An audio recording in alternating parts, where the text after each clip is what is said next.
नमस्कार साथियों, कैसे हो आप सभी? आप सब अच्छे होंगे।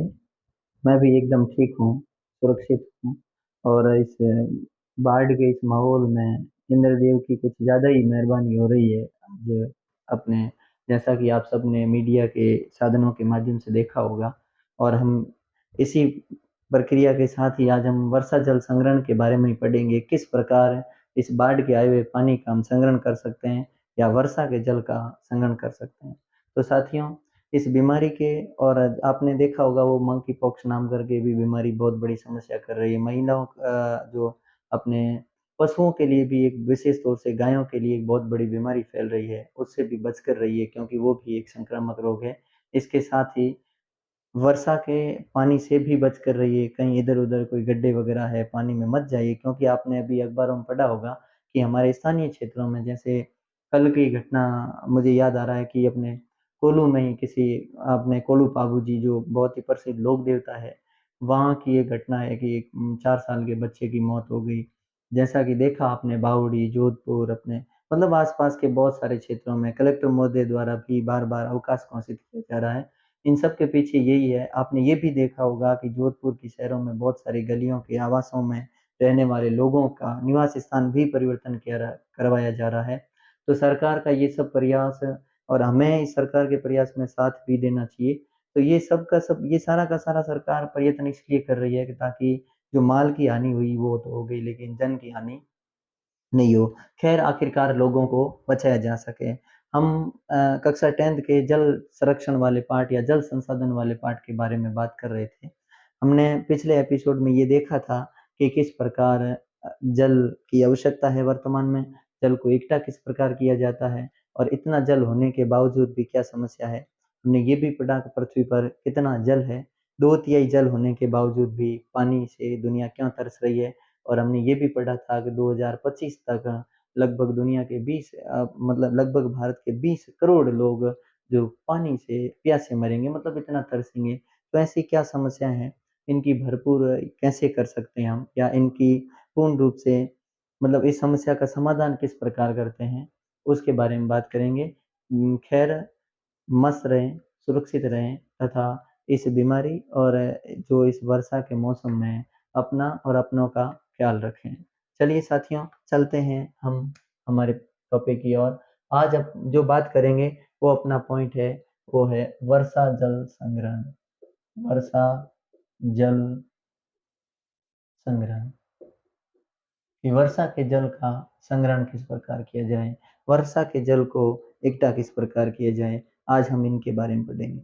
आपने देखा होगा साथियों कि पश्चिमी राजस्थान के बहुत सारे क्षेत्रों में, कर्नाटक के क्षेत्रों में, हिमालय के क्षेत्रों में, पश्चिम हिमालय में बहुत सारे स्थानों पर वर्षा जल का संग्रहण तो किया जा रहा है, लेकिन उस अपेक्षा नहीं किया जा रहा है कि जैसा कहाँ किया गया है, जैसा अपने इंडोनेशिया में मतलब अपने इंडोनेशिया है, इज़राइल में किया गया है। हमने पहले एपिसोड में बात की थी कि किस प्रकार उस देश में इतनी कम वर्षा होने के बावजूद भी हमारे यहाँ 114 सेंटीमीटर वर्षा होती है, वहाँ 25 सेंटीमीटर के आसपास वर्षा होती है, फिर भी वहाँ आज वर्षा जल की या जल की समस्या नहीं है, हमारे यहाँ पर समस्या जल की है। हमने इससे पूर्व एपिसोड में या पहले के एपिसोड में हमने ये पढ़ा था कि किस प्रकार बाँध वर्षा के जल को या जल को संरक्षण करने में बहुत महत्वपूर्ण या उपयोगी सिद्ध होते हैं। तो हमने ये भी पढ़ा था कि बाँधों के या बाँधों को जो बहुउद्देशीय परियोजनाओं के रूप में भी देखा था, तो वे परियोजनाएँ हमारे लिए लाभदायक भी है, तो कभी वे लाभदायक भी हानिकारक हो सकती है। अमूमन अपनी भाषा में कहें तो रक्षक ही क्या हो सकते हैं कभी-कभार, भक्षक हो सकते हैं। जैसा कि ये पानी है, जिस समय तो हमें प्यास लगे और प्यास के बराबर ही हमें मिले, तो वो तो हमारी रक्षा कर रहा है और आज बाढ़ की स्थिति में ये रक्षक ही हमारा क्या बन रहा है, भक्षक। तो इनसे हमें क्या करना होगा? इनका समाधान किस प्रकार किया जा सकता है? ख़ैर प्रकृति है, प्रकृति किस प्रकार अपना रूप बदलती जा रही है, इनके बारे में भी हमें सोचना होगा। आज हम बात करेंगे वो करेंगे पश्चिमी राजस्थान की। कहाँ की बात करेंगे? पश्चिमी राजस्थान। पश्चिमी राजस्थान में वर्षा के जल का संग्रहण करने के लिए क्या संग्रहण करने के लिए? वर्षा के जल का संग्रहण करने के लिए खादीन बनाए गए। क्या बनाए गए? खादीन। खादीन को खाड़ीन भी कहा जाता है। क्या कहा जाता है? खाड़ीन। ठीक है। ये तो है अपने विशेष तौर से खाड़ीन बनाए गए जैसलमेर में। कहाँ बनाए गए? जैसलमेर। याद रखना, वर्षा जल के संग्रहण करने वर्षा जल के संग्रहण वर्षा जल को संग्रहित करने के लिए जैसलमेर में क्या बनाए गए हैं, या जैसलमेर में जो विधि है वो कौन सी है खाड़ी में। इसमें क्या होता है कि खेत के अंदर काइयां बना दी जाती है, ऊपर पाड़े बना दी जाती है, जिससे वर्षा जल क्या हो जाता है, एकत्रित हो जाता है। दूसरा, पश्चिमी राजस्थान की बात करें तो बाड़मेर में, फलोदी में, बीकानेर, इन क्षेत्रों में क्या है, ये पश्चिमी राजस्थान की बात कर रहे हैं। टांके की व्यवस्था है, किसकी व्यवस्था, टांके की। ठीक है, टांके, टांका या भूमिगत टैंक, या भूमिगत, अपनी हिंदी भाषा में है भूमिगत टैंक। ठीक है, ये क्या किया जाता है कि किसान लोग या पश्चिमी राजस्थान के जो विशेष तौर से बाड़मेर, फलोदी और बीकानेर वाले लोग व्यक्ति अपने घरों के आगे क्या बनाते हैं, मतलब टांका बनाते हैं या भूमिगत टैंक बनाते हैं, जिसके कारण आने वाली वर्षा का पानी पानी को क्या करते हैं, उन टांकों में पाइपों के माध्यम से प्रवेश करवाया जाता है। याद रखना साथियों, इन टांकों में जो वर्षा का पहली वर्षा है, जो मतलब मौसम की या सीजन की, उसका तो जल का उपयोग करते हैं साफ सफाई करने में, छत को साफ करने में, टाँके को साफ करने में। वो पानी इकट्ठा नहीं किया जाता, क्योंकि आपको पता होगा कि इस पानी के बारे में कहा जाता है कि ये पहली वर्षा है, इसलिए कैसी वर्षा है, अम्लीय वर्षा। तो इस पानी को हम क्या करते हैं, इकट्ठा नहीं करते, और फिर उसके बाद जितनी बारिश आती है उस पानी को हम क्या करते हैं, इकट्ठा करते हैं। दूसरी बात है ये, ठीक है, एक फरोदी में एक मतलब मकान एक का जो कमरा होता है, उनके बड़े ये कमरे का आकार का ये क्या है, टाँका है, उनके बारे में आपके किताब में बात की गई है। ठीक है, इसके बारे में ये भी बताया। और अगली चीज़ है, वो जो टाँके की लंबाई वगैरह है, तो इसमें बताया गया है कि एक घर में जो टाँका है उस वो गहरा है लगभग 6 मीटर। कितना गहरा है? 6 मीटर गहरा है।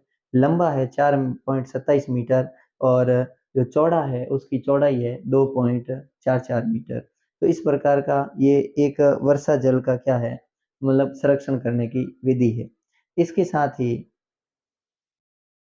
इसके साथ ही अगर हम दूसरा बात करें, वो हिमालय क्षेत्र, किसकी बात करें, हिमालय, हिमालय या पश्चिमी हिमालय कह दो, पश्चिमी हिमालय। पश्चिमी हिमालय में दो चीजें हैं, एक तो है गुल और एक है कुल। एक का नाम क्या है, गुल, और एक का नाम है कुल। गुल या कुल, मतलब किसी स्थान पर गुल कहा जाता है, किसी स्थान पर कुल कहा जाता है। आपको पूछ ले कि गुल और कुल क्या है, या गुल या कुल क्या है, तो उस समय आपको बताना है कि पश्चिमी हिमालय में नदी की जैसी छोटी छोटी वाहिकाएं होती है, और उन वाहिकाओं की मतलब धारा को बदल कर खेतों में लाया जाता है, और जिससे पानी से क्या की जाती है, खेती की जाती है। तो ये क्या, या सिंचाई के रूप में पालियां बना दी जाती है, वो क्या कहलाती है, अपने गुल और कुल। तो विशेष तौर से कहाँ, पश्चिमी हिमालय में। और ये क्या होती है, वाहिकाएं होती है, नदियों के पानी को क्या खेतों की ओर मोड़ा जाता है, और वहाँ इसके पानी की से क्या की जाती है, सिंचाई की जाती है। नदियों के पानी को खेतों की ओर मोड़कर, खेतों की ओर मोड़कर इस पानी से खेती की जाती है, इस पानी से खेती की जाती है। और ये नदियों को खेतों की ओर मोड़ना, ये विधि क्या कहलाती है, गुल और कुल कहलाती है। साथियों, आपको पता होगा, मैंने पहले भी मेघालय का पिछले एपिसोड में बात की थी, मेघालय की। मेघालय से 55 किलोमीटर दूर एक क्षेत्र है जहाँ आज भी पीने के पानी की समस्या है। मैं इसकी बात विशेष तौर से इसलिए कर रहा हूँ, उस समय भी कहा था कि चेरापूंजी मानसिन राम, चेरापूंजी मानसिन राम, बादलों का घर कहते हैं मेघालय को, मेघ प्लस आले, मतलब इतनी ज्यादा वर्षा होती है, मानसिन राम। और सबसे ज्यादा भारत में यहाँ वर्षा होती है। तो ऐसी स्थिति में मेघालय में ऐसा 55 किलोमीटर सुदूर एक क्षेत्र है जहाँ पर क्या है, पानी की समस्या, और वहाँ लोग आज पानी की समस्या से तरस रहे हैं। तो इससे हमें ये भी सोचना चाहिए कि हमें हमारी जो वर्षा जल संग्रहण करने की जो स्थिति है उनको, या जो प्रकृति है उनको क्या करना होगा, बदलना होगा। बदलने के बिना हम ऐसा नहीं कर सकते। मेघालय की राजधानी है शिलोंग, शिलोंग में भी वर्षा जल संग्रहण की विधि प्रचलित है। ठीक है, तो उनके बारे में भी हमने बात की थी पहले। अब अगली बात है, वो ये है कि वर्तमान में समस्या क्या है कि राजस्थान में तो पश्चिमी राजस्थान ये क्षेत्र है जिसके कारण पानी की समस्या है, तो वो तो थोड़ी बहुत समझता है। लेकिन इंदिरा गांधी नहर आ गई। कौन सी नहर? इंदिरा गांधी नहर। इंदिरा गांधी नहर।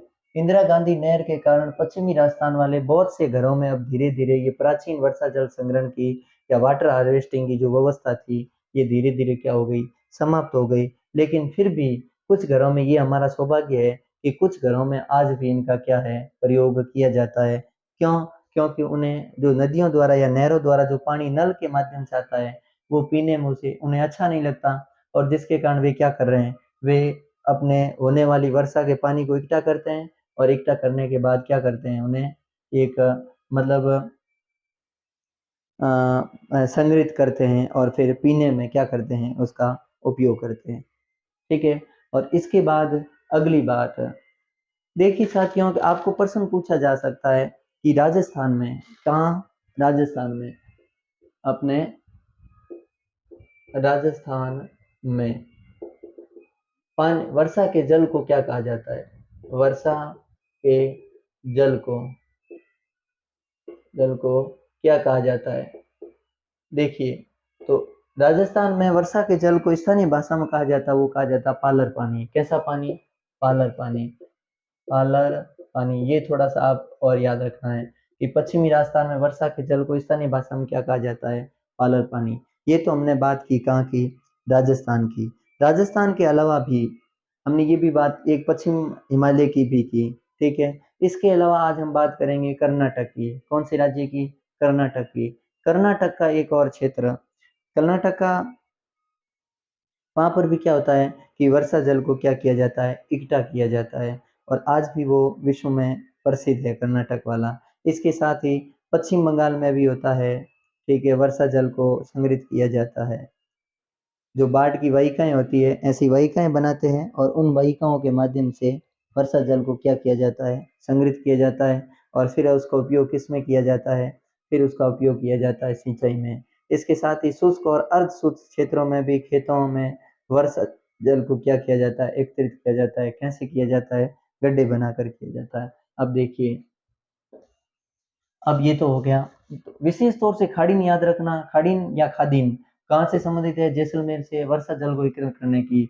टांका कहाँ का है? फड़ौदी या पश्चिमी राजस्थान पूछ ले तो वो फिर क्या है? टांका फड़ौदी है, अपने बीकानेर में है, बाड़मेर में। ठीक है। इसे भूमिगत टैंक के नाम से जाना जाता है।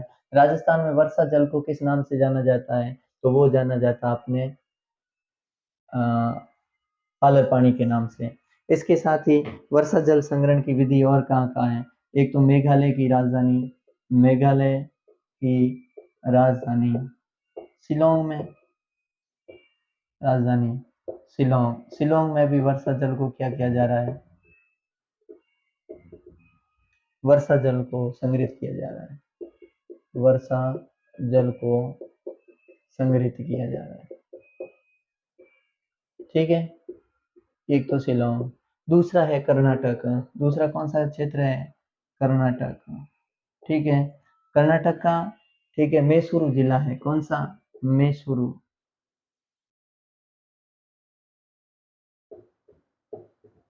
मैसूरू जिला।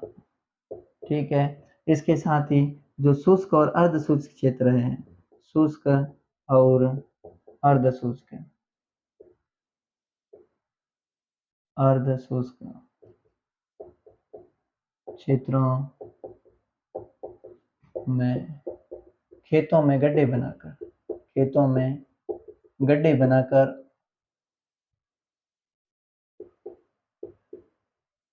खेतों में क्या बनाकर? गड्ढे बनाकर वर्षा जल को संग्रहित किया जा रहा है। वर्षा जल को संग्रहित किया जा रहा है। ठीक है। ये है, किया गया है। इसी के साथ ही ये तो है अपना पश्चिम बंगाल में भी वर्षा जल संग्रहण हो रहा है, पश्चिम बंगाल में भी।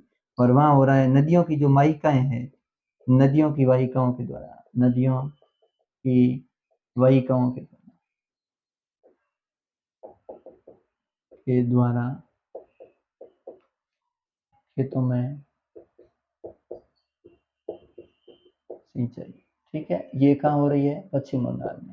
तो ये चीज आपको थोड़ी सी याद रखनी है। अब हम आज जो विशेष तौर से बात कर रहे हैं वो कर्नाटक के मैसूरू जिले की बात कर रहे हैं, और उससे थोड़ा सा दूर एक क्षेत्र है, उनका गांव है गंडाथूर। गांव का नाम क्या है? गंडाथूर गांव है। मैसूरू जिले का कौन सा गांव? गांव गंडाथूर। ये जो गंडाथुर गांव है ये महत्वपूर्ण है।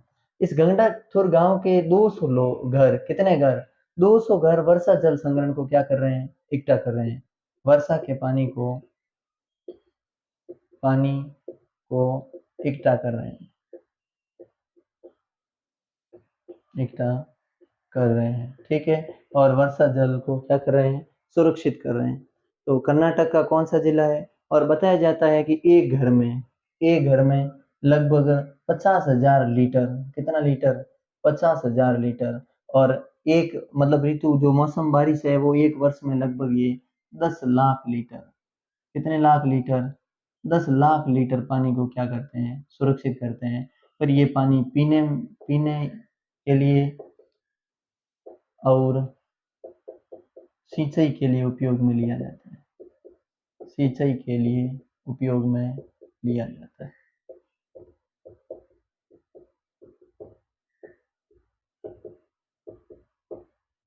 ठीक है। एक तो है 50,000 लीटर, मतलब गुंडाथूर ये गांव है, यहाँ पर 200 घरों में ये पानी इकट्ठा किया जाता है इस प्रकार।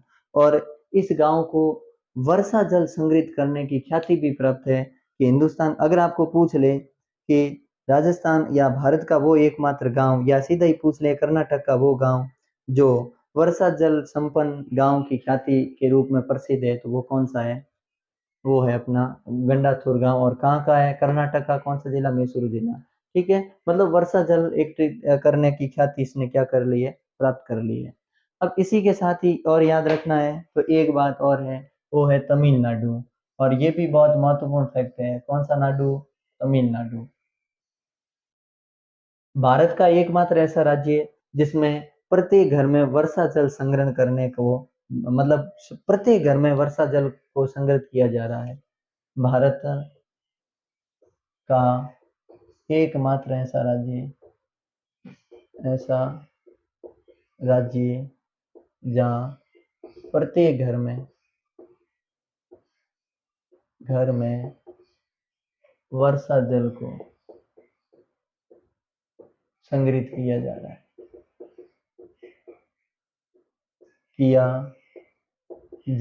है। और ये भी ध्यान रखना, अगर कोई व्यक्ति इसकी इनकार करता है, इनका इनको इनकार करने पर कानूनी कार्रवाई होती है, कानूनी कार्यवाही होती है। ये भी याद रखना साथ में।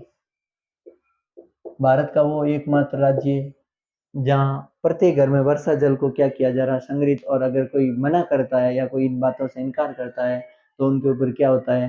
कानूनी कार्रवाई होती है। ये भी आपको क्या करना है? याद रखना है। इसके साथ ही आपको ये भी याद रखना है कि ये तमिलनाडु है, ये भारत का पहला राज्य है जिसने ये कह दिया कि हमारा जो भूमिगत जल है वो पूर्ण रूप से क्या हो गया? समाप्त हो गया। तो ये भी थोड़ी दो बातें याद रखनी है। अब देखिए, अब अगली बात है वो ये है कि मेघालय में नदियों और झरनों के या बारिश के समय किस प्रकार, मतलब बांस के पेड़ है वहाँ, और बांस के पेड़ों से बांस के क्या बनाए गए? पाइप बनाए गए।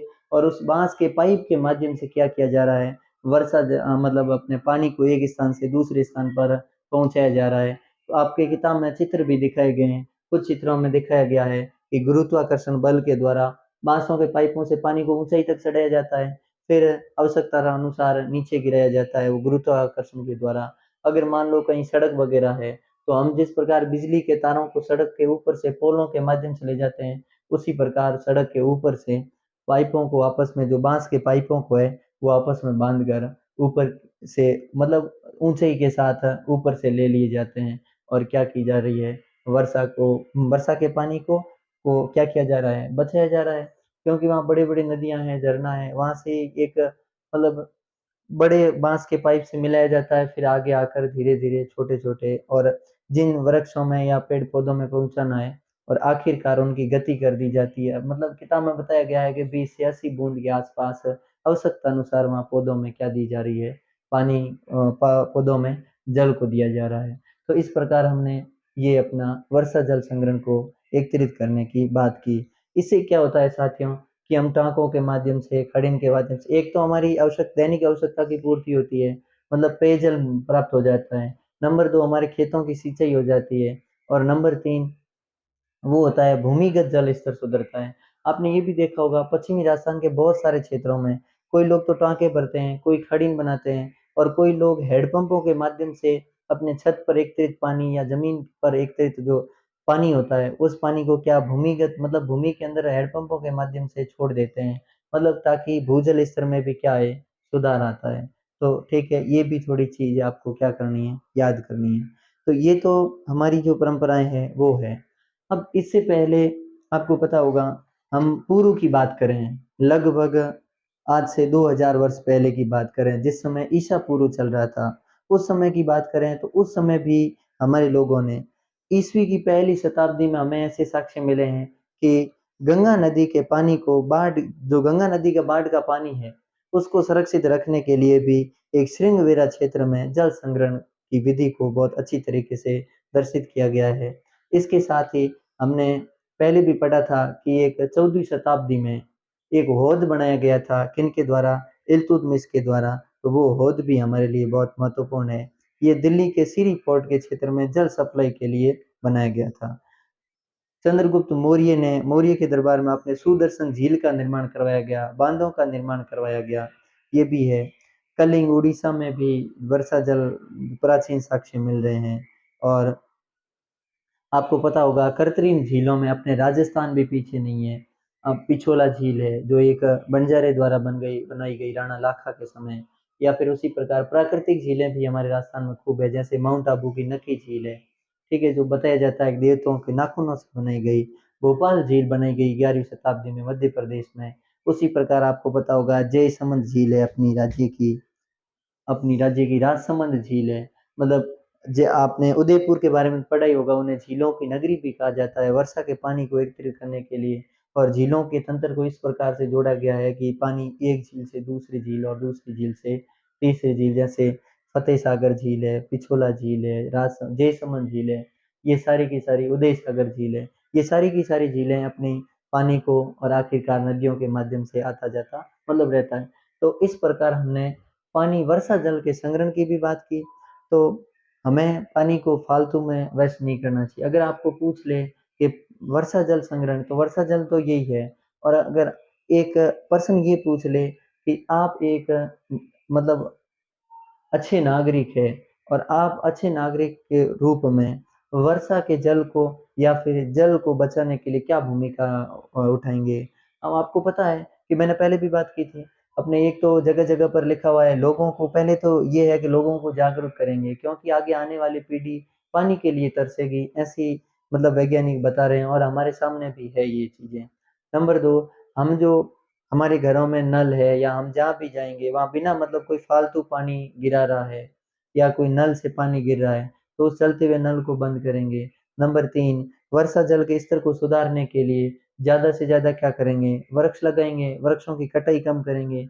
नंबर 5, भू जल स्तर को सुधारने के लिए वर्षा जल संग्रहण, वाटर हार्वेस्टिंग की ओर ध्यान देंगे, ठीक है। और नंबर 5, जैसलमेर जैसे क्षेत्रों में जिस प्रकार खड़ीन की वगैरह व्यवस्था की गई है, उसी प्रकार हम लगभग राजस्थान या पूरे भारत के प्रत्येक क्षेत्र में व्यवस्था करवाएंगे, जिससे कारण हमारे देश में और धीरे धीरे करके विश्व के सभी देशों में जो ये पानी की समस्या है, शुद्ध पेयजल की समस्या है, उस शुद्ध पेयजल की समस्या से उबरा जा सकता है। तो नमस्कार साथियों, धन्यवाद।